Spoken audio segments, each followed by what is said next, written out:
the first of our Zoom memories from Wexford. I'm Luigi Ferrari, former artistic director of the festival from 95 to 2004. And here you can see the 10 posters of the 10th festival I directed. And here with me, we have 3 very welcome guests to speak about, above all, about their memories of the festival. And we have Ted Howlin, which was my chairman for 2 of the festival I was in or 6, Luigi. 6? Or 6 of your festivals. Oh, 6 of my festival. Okay, fantastic. Yes. You were the artistic director for my entire 2 periods of 3 years, 6 festival, exactly. And then you have Fergus Shiel, which now he's the general director of Opera Ireland. I presume it's correct. He will correct me immediately. Yeah. Artistic director of Irish National. Artistic director, and used to be now conductor and everything. And he was chorus master in the time when I was artistic director, and he conducted. In those times, there were 2 choruses working together. There was a chorus. A part of the chorus came from Prague, and another part was created with young singers who then participated to the opera scenes. And so young singers and Fergus had the difficult job to put together all those soloists and to create a chorus, which is a very difficult goal, actually. And then, this is our great surprise for today. We have the honor to have here with us Ermonela Jaho. Ermonela Jaho, who is a fantastic and very famous soprano. She doesn't need any presentation, and I'm sure that all of you know her, and probably the most fortunate of you have had the possibility to listen to her in one of the main opera houses of the world. And thank you. Ermonela Jaho is not only a great friend of me, but she was one of the pillars of those years in festival, in the Wexford Festival.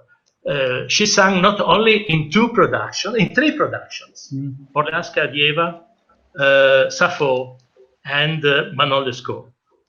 But she also sang a number of concerts. I cannot remember. She was one of the stars.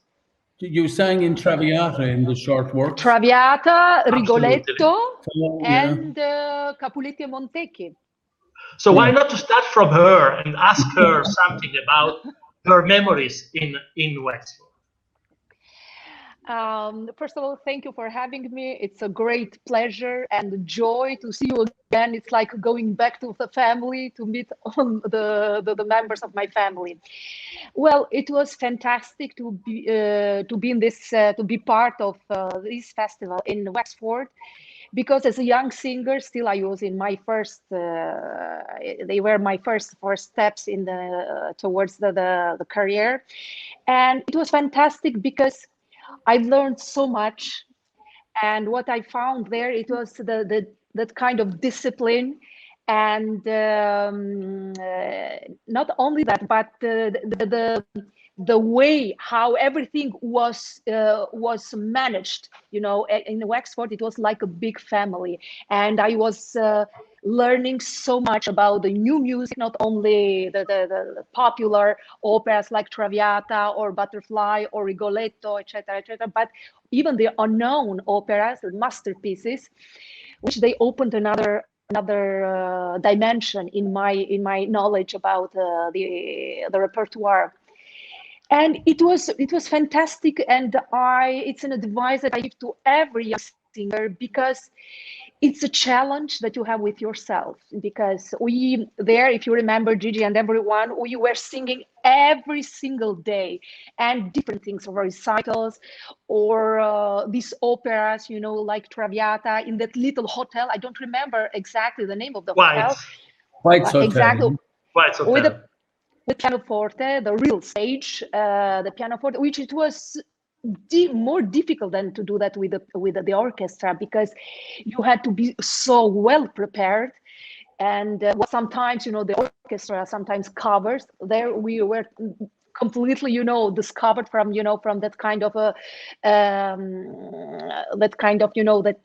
to hide from the orchestra. So, and we were lucky to have this team, fantastic team, Rosetta, that we were well prepared. That kind of discipline, which we were doing that with so much love, passion, and it was a family. And to make music in family, and to have this kind of love around us, it's something unbelievable. And because it gives us, the opportunity even to make mistakes, and to understand that nothing is so easy. You have to work hard, and every day, to have this kind of protection from everyone, from this wonderful team, and to grow up together as an artist, as a human being. And for me, it was very, very important. It was something that it helped me in my career, and always I remember that. And it's something that I advise to every young singer, because never I'm going to forget that kind of preparation, the discipline that I had and I took from Wexford. And I'm so grateful to everyone there. And thank you very much, because it's so dear to my heart and to my memories. And every time when now I started to give some lessons, some master classes with my young students, and always I tell them that you have to do Wexford, because Wexford is a very, very important step forward to this career, so beautiful but so difficult, especially in these days. So it was a wonderful school that I had, in those years, and I miss that so much. Sometimes I need to come back there just to visit you, and to go back and to those memories, because they were really, really something special to me. Fantastic. And I see that now Rosetta in the festival is trying to continue this experience of training young singers, and I know that you participated in it with some lecture also, Ermonela, and I think it's a very good thing. And now, Fergus, you had to work every day with those young singers, those soloists which were put together and create a chorus. But you, of course, you have had the possibility to be in contact every day with those singers Ermonela was speaking about. So this experience of you in those years in Wexford has been significant, useful, necessary for your following career. Let us know something about that. Well, I have to confess, Luigi, that the truth is I knew nothing about opera in those days. Actually, it was your predecessor, Elaine Padmore, who let me come first. And I wrote to her and asked her, could I come and be an assistant conductor? And she said, well, we don't have assistant conductors. And I said, I'll come anyway. And I came. I didn't take no for an answer. And I came and worked for my first year, like voluntary, like an intern. And then I finally, she realized maybe it was a good thing to have an assistant conductor. So, and then I worked for you with the chorus and doing lots of things, in the music staff, helping out, conducting off stage, anything that needed to be done. And it was hugely informative for me, because I had no background in opera. I was never in an opera rehearsal before I came to Wexford. And I didn't know what a stage manager was. I knew nothing, That's true.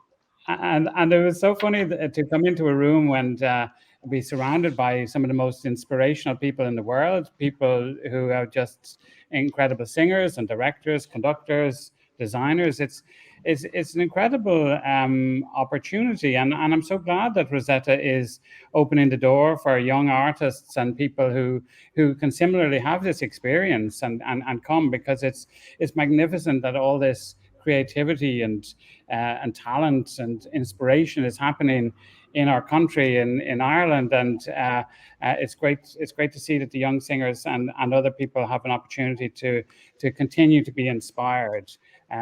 So for me, it was definitely a huge experience in terms of my setting fire to my passion for opera, which has kept me going through 30 years now. Yeah, both of you, Fergus and Ermonela and myself, we work in the old theater. You remember? Mm-hmm. Yes. Which is no longer here. Unfortunately. And another who is no longer here, unfortunately, is Jerome Hines, who was another of the souls of the festival in those years. Mm-hmm. And Ted Howlin has been chairman of the festival for 6 of my years. He justly corrected me at the beginning. I was a little emotional. I was chairman during Ermonela's 3 years. And of course.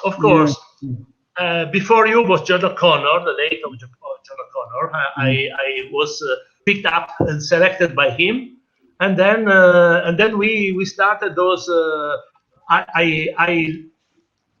I love to call them golden years, but golden years can be here again and again, of course. But those certainly were golden years of the Wexford Festival, and for us too. For me, certainly, I have the same age of the festival. So every new year of the festival is the same for everybody of us. But I can have the exact dimension of my becoming older and older. So Ted, when you were here, when you were as chairman, working of the chairman, you you were in charge of a very different structure from Wexford is now. Yes. What do you remember from those times when also the voluntary dimension was so important for the festival?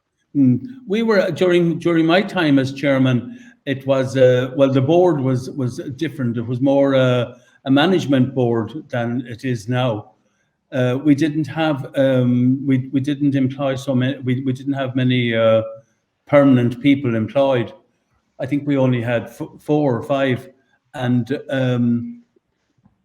I became involved in the festival in 1974 when Jim Golden brought me in, asked me would I come and help him in the box office, and I said I would. I'd do a year or 2, and that was I'm still a volunteer, and that's 47 years ago.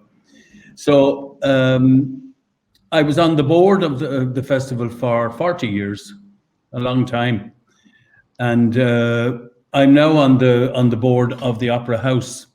But the festival was a different then than it was now. As you said, Luigi, it was in the old Theatre Royal, and everything was smaller than it is now. But we still did 3 operas and short works. Or we started off, there were scenes, and then it became short works, and we had lunchtime concerts and around the town.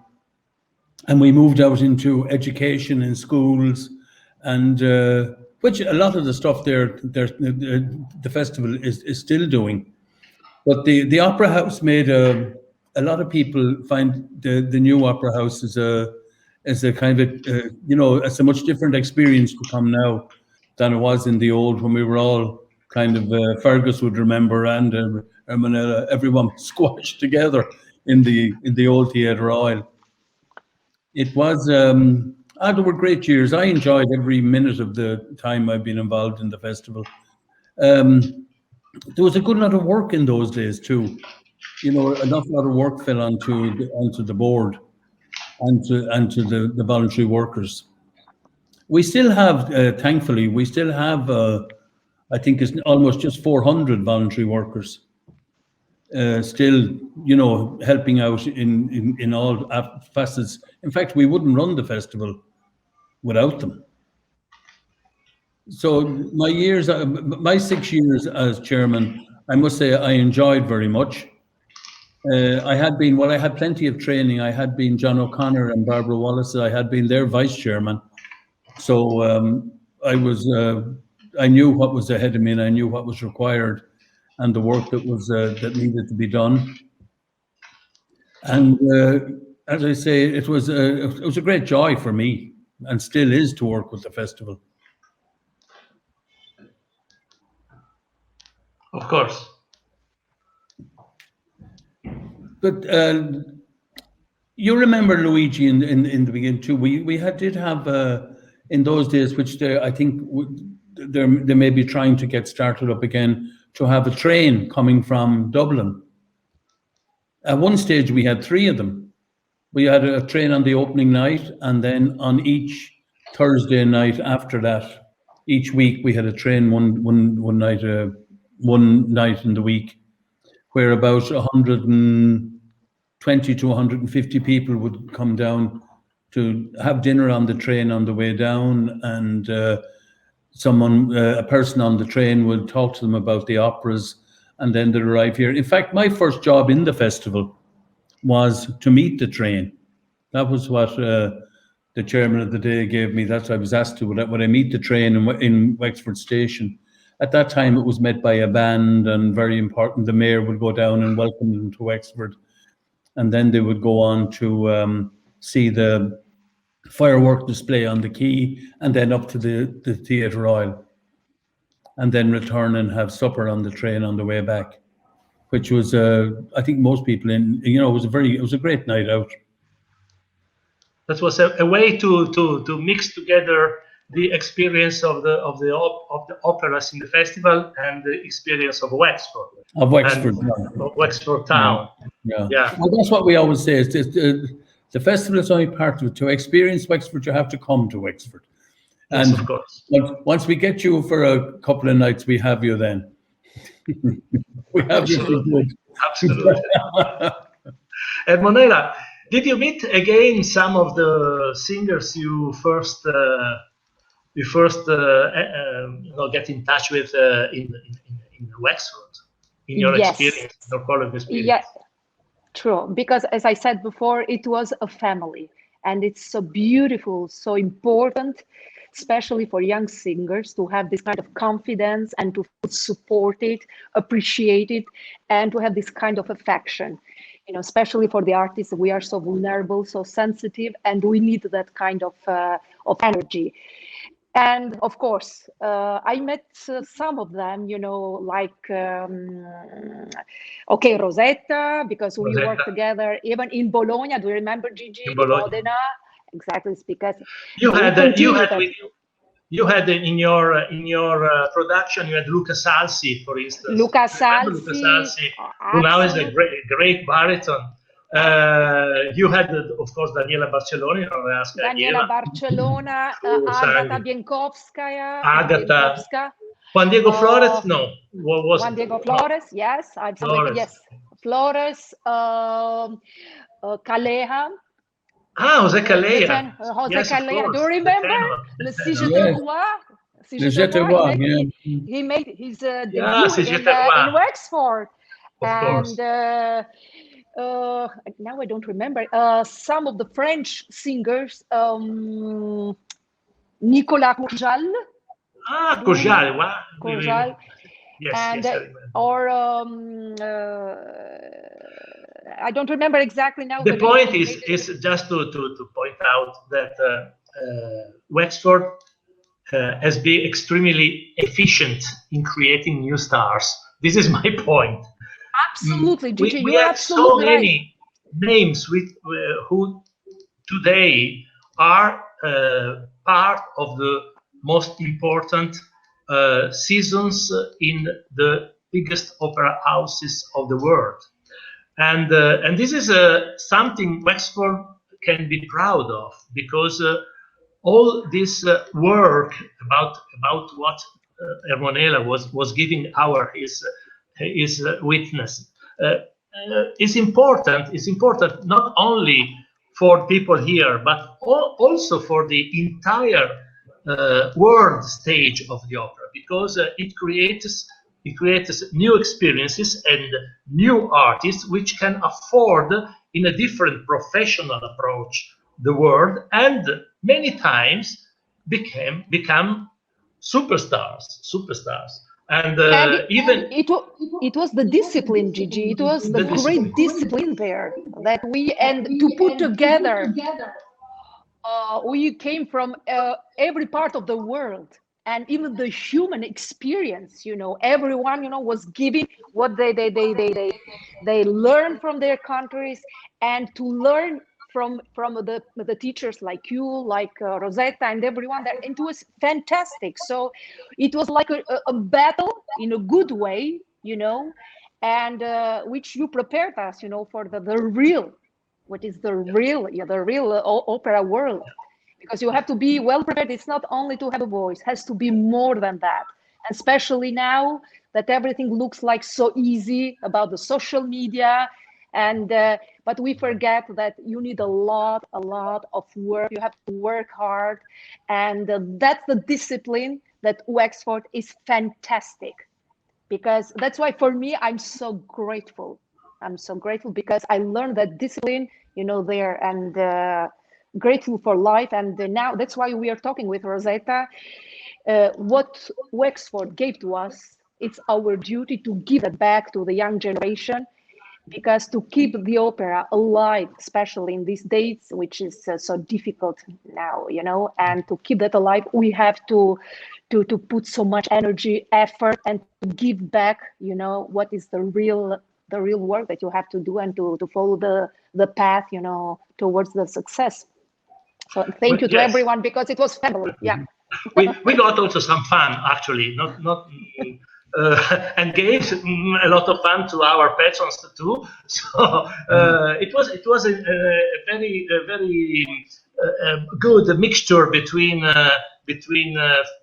friendship and fun and discipline, and to be very serious during the working time, and very open and friendly the next of the time of the day. Fergus, what happens now? I mean, do you think that I know that many things have changed in the general landscape of opera in Ireland, but do you think that the experience of Wexford has been fruitful to improve the operatic life? I remember it is very important what you said in your previous when you spoke before that. You said I came as assistant conductor in Wexford. My aim was to become a conductor. Now you are a conductor and also an opera manager, so to say, artistic manager. But it's very important. So you got that experience from Wexford. You started to learn about opera in Wexford, and you discovered in some way this fantastic landscape, which is usually not immediately taught to the music students. They learn instrumental music, but it's more difficult. Just in Italy it happens more, but now it's more difficult to approach opera, and in Ireland it was even more difficult. And in which way this experience of Wexford for you and from the operatic life in Ireland has been useful to change things and to improve the general knowledge and participation to the world of the opera?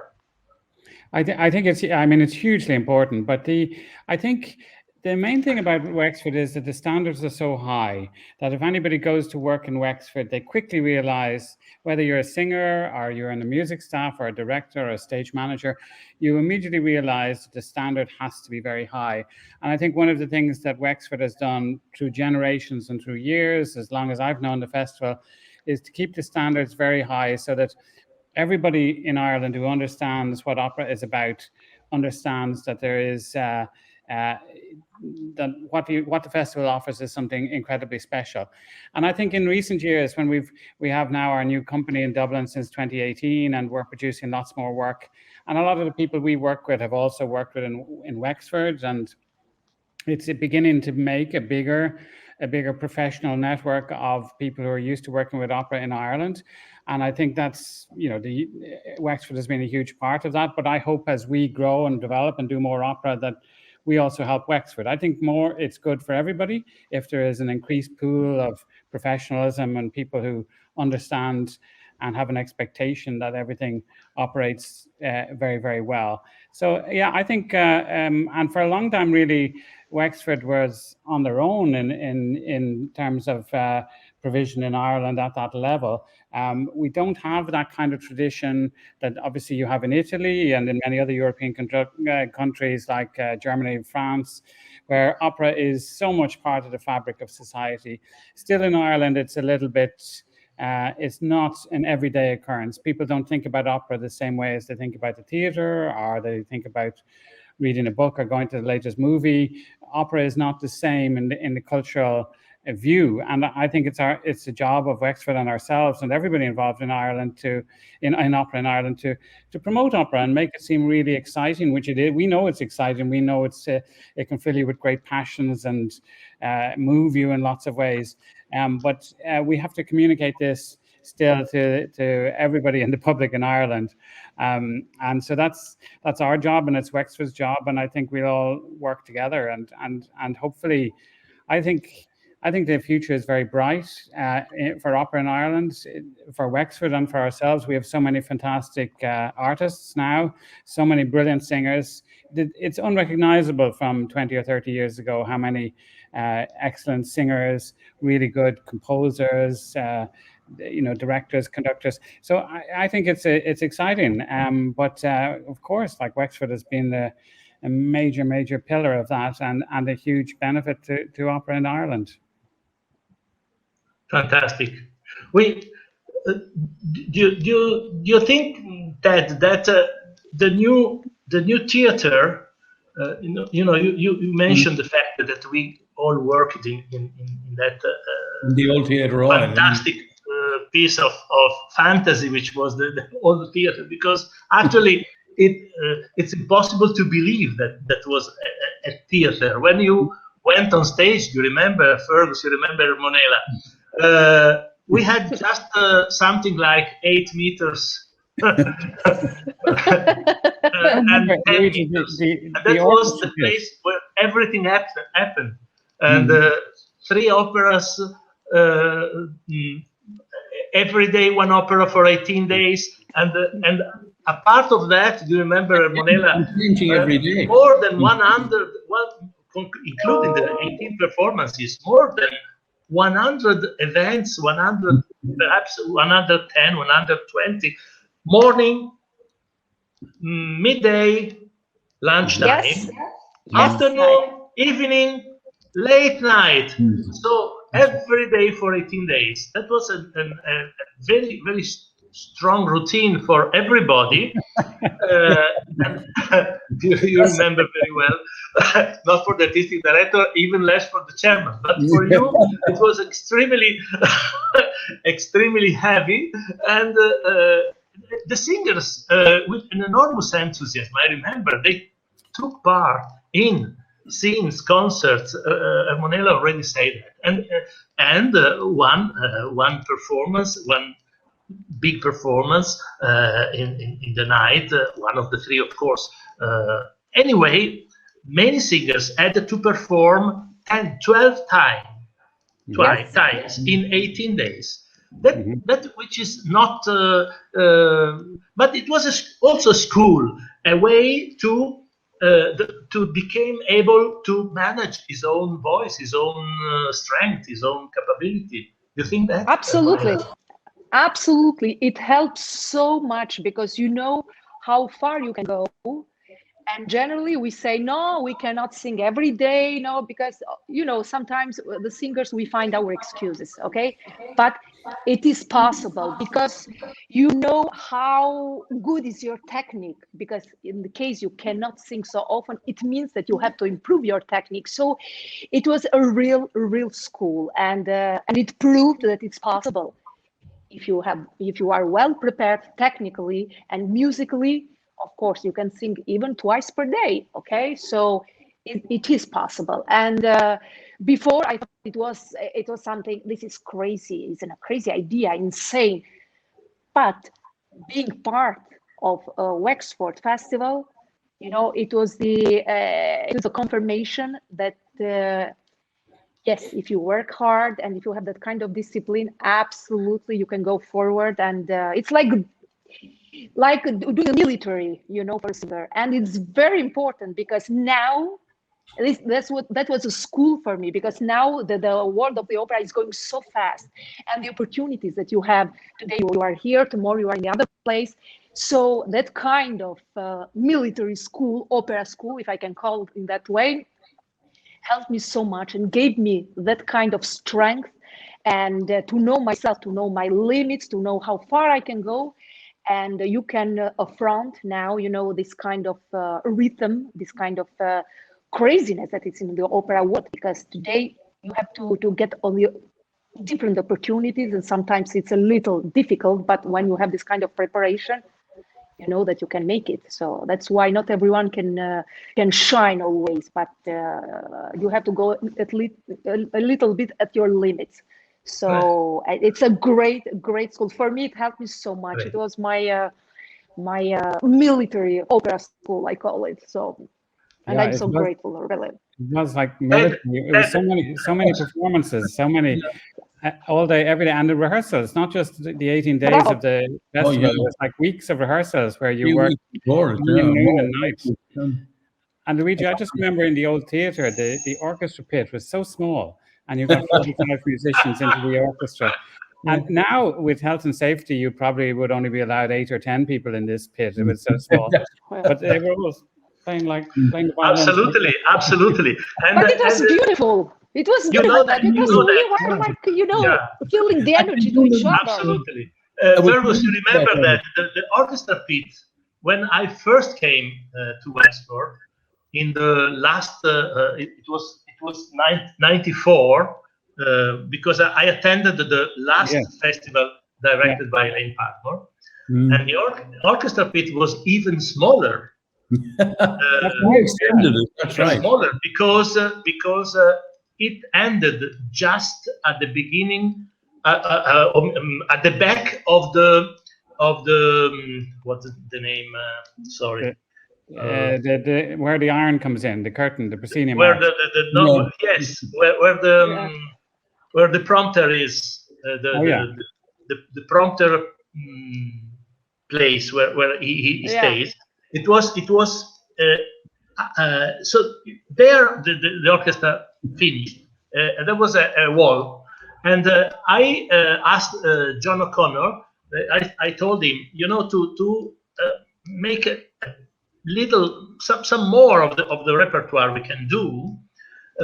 We cannot perform with this kind of orchestra. We need at least 10 people more in the orchestra.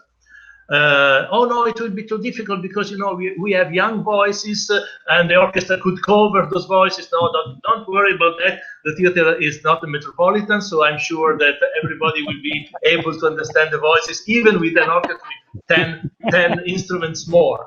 And so then I told him, you know, you can destroy this wall, which is nothing, and we can put some pillar under the stage to oh no, this is impossible, I don't believe so. Okay. And then he said, but I will call a developer friend of mine, and he will come and he will give me some advice about that. And this developer came, and examined everything. And then I was in Italy in October, something like that, or in November, sorry. And John O'Connor called me by telephone and told, okay, we can have a bigger pit, and it will cost £5,000, but we can afford that expenditure. So we start now, and actually we got that in 2-3 months. And at the beginning of '94, we were able to put on stage an orchestra, of course reduced, but quite compatible with the needs of a score like Iris by Mascagni, which used to be an enormous score for an orchestra which had to perform the opera in Rome Opera when it was performed. So it was another, and it was a great surprise. But still, it was an orchestra of 47, 48. And that was the limit of our. But now that orchestra was, of course, a professional orchestra, and I also was decided to change something about the voluntary side of the festival. I introduced a professional chorus, and that was accepted with some, I don't say doubts, but not everybody was asking, will it work or will it change the personality of the festival, which has been based on the enthusiasm of all these people who they say, okay, we have just to change some part of this mix, not to completely destroy this dimension. And actually, this is the question I would like to ask Ted. That dimension of the voluntary people, is correct, the English word? Volunteer persons, which still, I believe, is still a big part of the festival. Yeah, Tell me something about this part of the spirit of the festival, which hasn't we cannot lose that. No, it hasn't been lost despite all the new professionalities we introduced in those times. Yeah, well, the volunteers still, as I said to you there before, there are now 400 volunteers, and like you take everybody that when you come through the doors during the festival, everyone you see in the bars or in the stewarding, the cloakroom, the program sellers, everyone, they're all volunteers. I mean, we still now, of course. Still now, yes, because we wouldn't survive without the volunteers. And then these volunteers work also in when we had recitals in White's and in the St. Iberia's Church. They work there. They do the stewarding and all in that. And they're still, in fact, we're just. We're going through the volunteers now for this year, and we just had them. They're all registered now. We have up to just 400, as I said to you, which is very good. And we have several. The great thing, I think, and that's the image of Wexford, that we're on second and third generation in families that have worked as volunteers in the festival. And I don't think, quite honestly, the festival as we know it would not exist or survive without the volunteers. And it gives great joy, and that is the part I think that gives where visitors come. The volunteers are mostly from the town and around, County Wexford and that. So they give the atmosphere to the festival that everyone likes. People come to go to the operas, but they say the atmosphere in the town. It's not like other festivals you go to. When you come in, you can feel the atmosphere. But we always said that the festival, it wasn't, the festival just didn't start in Wexford. The festival grew up from Wexford. It was started by Wexford people, and it grew up and improved and got bigger all through in Wexford and through the great help of Wexford people, as well as all the singers and people who came in over the years. As you said, Luigi, when I got involved, the chorus was voluntary. It was local people, and there was worries, I know, at the time that it might change the festival when it changed, but it didn't. And I think you managed that very well by not. I think it was more or less there was some voluntary and some professional in when you had it, and then then the festival just got too big for people for volunteers to be able to give the time. And I think that's how it evolved. Absolutely. Yes, and in those times we also had all those small events, which of course continues still now. Every day the festival has to be a continuous factory of music during the days of the festival. In every moment you have to find something in the town, and so we did. And I remember very well Fergus involved in many different things, even in those little events. And I remember Ermonela, who at some stage became really a kind of must of those events. I remember many patrons who came to me after her concerts. I'm not speaking about her performances in opera, but her concerts, because she did concerts actually more than one time, and they came to me and telling them that they I remember very well a lady who came to me. I was crying during all the time she sang, and she told me I was crying.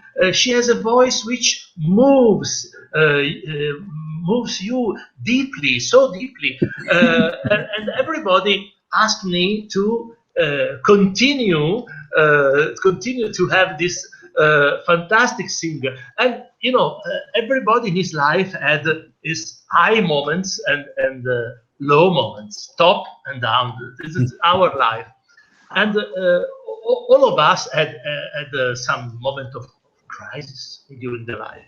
And believe or not, even Ermonela had some of those moments. And one of those moments of crisis came when she was. I don't want to say anything about that, but of course she had. But despite that, when she came out of her house and entered on the stage in that what's the name of the church, Ted? The church where we performed the lunchtime concerts. St. Tiberius. In St. Tiberius, and she's on the main street. Yeah. She entered in that church, which was crowded, completely full of people when she sang. I remember very well that. And she started to sing accompanied by a piano, nothing, only her voice and the piano. And the atmosphere changed for everybody because she was able to create a different world around her in that church, which immediately became another place out of the world, something which has nothing to do with the planet we live in, and that was another of the Wexford miracles, and it was an art miracle, but created by Ermonela.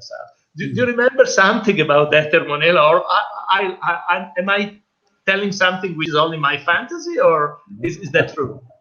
No, I remember. No, you're right. I remember. I never sang in a concert, and it was a kind of. I felt it was something special because, as an artist, a young artist, you feel the passion and the love from the public, and they take from you the best, even that kind of ability that you don't know you have it, and for an artist, especially for a young singer, to be confident, and to have that energy from the public, it's something unbelievable. And I discovered that I could sing in a concert, I could give that emotion even in concert, not only during the character, the opera, and the role that you sing for 3 hours.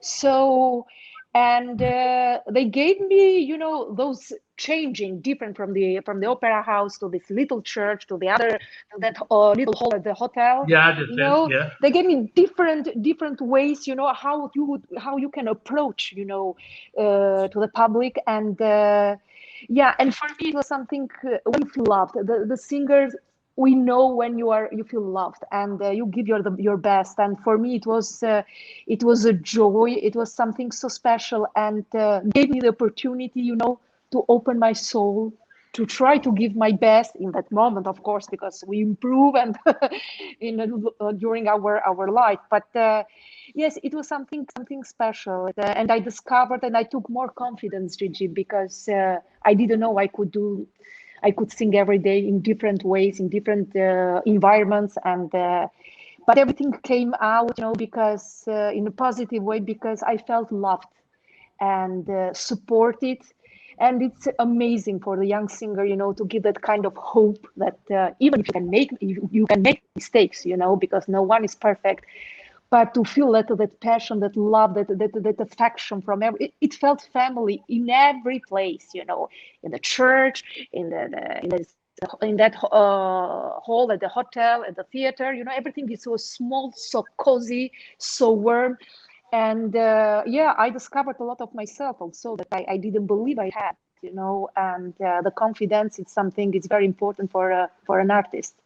So yeah, it was the experience. It was fantastic. And I told Zora that I would like to come back. I want to find a moment to come back, and to feel that kind of energy, maybe with the new theater, but I think the love, the support, and the beautiful energy of that country, that place, the people there, the way how they support every young singer, the way how they love the art and the music. It's something so special, and it's an inspiration. So I would love to come back and to feel that kind, to go back, where I started. Yeah. Let me know. I will be there.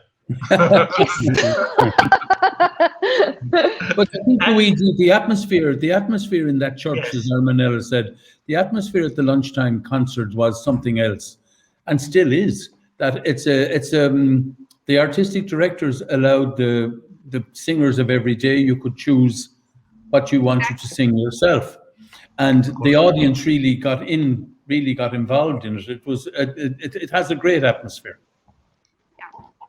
The lunchtime. Yeah. And we still have those, even with the new opera house is a whole different experience.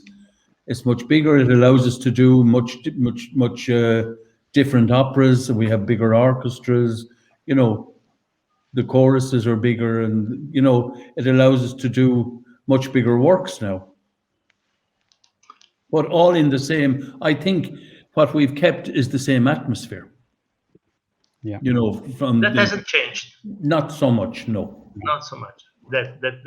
That's important, because of course memories are important, but future is what we have in front of us, and memories are useful if they teach us how to afford the future. Otherwise, just something we can keep in us, but without any fruit. We can't live on memories, as you said. We have to speak to look back to our histories, to our memories, just to be able to afford the future in the best way. And do you think, Fergus, just to close this, because we have almost at the end of the time we had the time allowed. So, Fergus, do you think that your experience will be useful for yourself? We understand from Ermonela too, and do you think that your experience will be useful for your artistic future? Absolutely, and I so enjoyed listening to Ermonela there, because she says so passionately the effect of working in Wexford. But for me, I remember it was the first year I was there was we were doing Tchaikovsky's Czerwicki, and we had a stage and orchestra rehearsal where it was like just a light bulb. I remember the very moment exactly that it was almost like everything clicked into place, and I could see exactly why I wanted to work in opera, and why it was just the most glorious thing in the world. When all the singing, the beautiful direction, Francesco Zambello directed that, and Alexander Nisimov conducting, and the wonderful, just everything coming together in this. I mean, I know they call it Gesamtkunstwerk, but it was, exactly that. Which I didn't really know about in advance, and that then becomes like a drug or something that you then spend the rest of your life chasing after, this high that you experience, and wanting to share that high with other people. I think a lot of I feel sometimes like I'm a preacher or an evangelist trying to, explain to people about the this fantastic religion that is opera, and trying to convince people that there's such a great experience to be had. Just one other thing I'd say, Luigi, that which amuses me when I think about it, and I hear Ermonela speaking about how hard she worked morning, noon, and night, and I know everybody worked very hard and still works very hard. And in the 5 years that I was at the festival, I don't remember a single person being sick. Everybody turned up and did every piece of work every day, and you have these operas. You have these operas. I don't remember anybody. Actually, they became sick, but they became sick, but they sang anyway. Because there wasn't any substitution, so they were forced to sing anyway. I remember very well. Yeah. That's absolutely true. Yeah. The operas are so unusual that nobody else knows them. So if you get sick, there's nobody we can fly in to sing. Despite everything. Yeah. And you probably what you just said, just to close this meeting, and I wanted to thank you, all of you, for having me here. It was a great, very generous from all of you to accept to have this pleasant chat together, and it was that moment. You remember? You just mentioned the point, the moment in Yuri Cherevitsky when you discover this kind of miracle which opera is. It was a kind of the rehearsals happened in so different. It's not like in an opera house. Rehearsals happened in outside the theater, in a bar, in the band room, in a hotel, everywhere, and everywhere. In the barracks, and